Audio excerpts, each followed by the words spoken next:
যে নিসাব পরিমাণ সম্পদের মালিক হবে সে জাকাত দিবে। সে কি করবে? জাকাত দিবে, তাকে জাকাত দেওয়া যাবে না। এখন নিসাব পরিমাণ সম্পদ ওই ব্যক্তিকে বলা হয়, নিসাবের অধিকারী ওই ব্যক্তিকে বলা হয় যার কাছে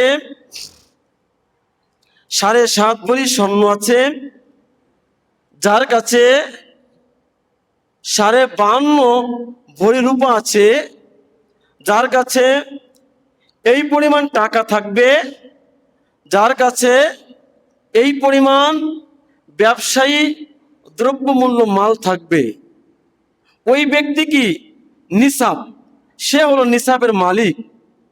তবে এই সম্পদ তার অধীনে 1 বছর পূর্ণ থাকতে হবে। এই সম্পদ তার অধীনে 1 বছর পূর্ণ থাকতে হবে। যেমন মাহে রমজান মাসের 1 তারিখে, অর্থাৎ এটা হবে আরবি সংখ্যার দিক দিয়ে গণনা করে, আপনি মুহররম মাসের 1 তারিখে, আরবি প্রথম মাস মুহররম মাসের 1 তারিখে আপনি নিসাবের মালিক হয়েছেন। আপনার কাছে 7.5 ভরি স্বর্ণ আছে, আপনার কাছে 52.5 ভরি রূপা আছে, আপনার কাছে রূপা এবং স্বর্ণ এই পরিমাণ টাকা আছে, বা এই পরিমাণ আপনার ব্যবসায়ী পণ্য আছে, তাহলে আপনি সাহেবে নিসাবের মালিক, আপনার উপর জাকাত ফরজ। আমার ভাইয়ের আমার, যদি 1 বছর নিসাব পরিমাণ সম্পদ যদি 1 বছর আপনার কাছে থাকে, আপনার ছেলে মেয়ে আত্মীয় স্বজন বিবি যারা সেদেরকে নিয়ে এদের ভরণ পোষণ আপনি আদায় করেছেন, খাবারের ব্যবস্থা করেছেন, এদের খাবারের ব্যবস্থা করার পরে, এদের ভরণ পোষণ আদায় করার পরে যদি আপনার কাছে এই নিসাব পরিমাণ মাল থাকে, 1 বছর ঘুরবে, 1 বছর আপনার কাছে থাকবে, এর ভিতর দিয়ে আপনি আপনার সংসারকে পরিচালনা করেছেন, তারপর দেখেন আপনার কাছে নিসাব পরিমাণ সম্পদ আছে, তবে তো আপনার উপরে জাকাত ফরজ। এখন যদি কোনো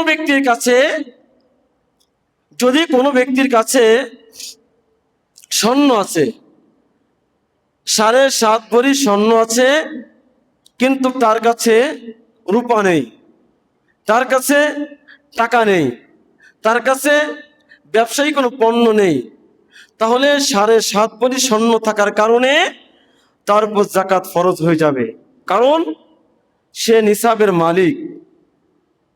কিন্তু তার এই স্বর্ণটা 1 বছর পূর্ণ থাকতে হবে তার আওতায়। আমার ভাইয়ের আমার, যদি কারোর কাছে রূপা আছে কিন্তু স্বর্ণ নাই, টাকা নাই, ব্যবসায়ী কোনো পণ্য নাই, কিন্তু রূপা আছে 52.5 ভরি, তাহলে তার উপর জাকাত ফরজ।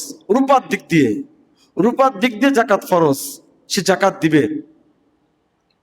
তাহলে বোঝা যাচ্ছে, যদি আপনার রূপার বর্তমান ভরি যদি হয় 1500 করে, আপনি দেখেন, ধরলাম যদি রূপার ভরি হয় আপনার 1500 করে, তাহলে 75 বা 80 হাজার টাকা থাকলে কারোর কাছে তার উপর জাকাত ফরজ হয়ে যাচ্ছে, ঠিক কিনা? এভাবে যদি কারোর কাছে স্বর্ণ নাই, রূপা নাই, কিন্তু টাকা আছে এবং ব্যবসায়ী কোনো পণ্য নাই, রূপা বা স্বর্ণ বরাবর যদি টাকা থাকে, তাহলে তার উপর জাকাত ফরজ। যদি কারোর কাছে টাকা থাকবে না, রূপা থাকবে না, স্বর্ণ থাকবে না, শুধু পণ্য আছে, ব্যবসায়ী পণ্য আছে, যদি ওই ব্যবসায়ী পণ্য 7.5 ভরি স্বর্ণ সমতুল্য হয়, বা 52.5 ভরি রূপার সমতুল্য হয়, তাহলে তার উপর জাকাত ফরজ। আমরা বুঝতে পারছি তো ইনশাল্লাহ? আমার ভাইয়ের আমার, এই জন্য বিবেচনা করতে হবে যে আমার কাছে কত টাকা আছে। আমার পরিবারের সবাইকে নিয়ে আমি 1 বছর পার করেছি, তারপরে যদি আমার কাছে 80,000 টাকা নগদ থাকে, বা 1 লক্ষ বা 90,000 টাকা নগদ থাকে, তাহলে আমার উপর জাকাত ফরজ। এই পরিমাণ যদি আমার আসবাবপত্র থাকে, জাকাত ফরজ। এই পরিমাণ যদি আমার রূপা থাকে, তাও জাকাত ফরজ। আর স্বর্ণর দিক দিয়ে যদি 7.5 ভরি স্বর্ণ থাকে, আমার উপর যাকাত ফরজ।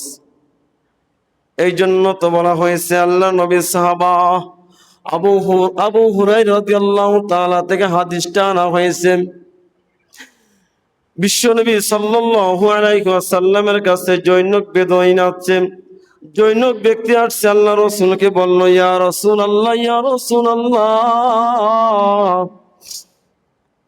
আমাকে এমন একটি আমলে কথা বলে দিন, ইয়া রাসূলুল্লাহ, আমাকে এমন একটি আমলে কথা বলে দিন, যে আমলটা করলে আমি সোজা আল্লাহর জান্নাতে চলে যাব।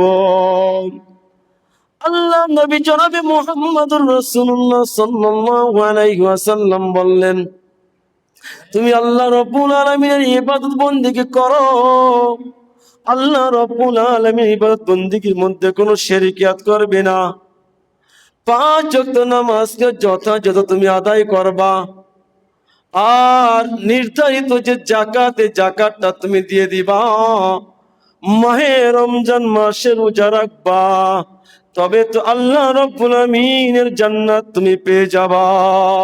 বলেন সুবহানাল্লাহ।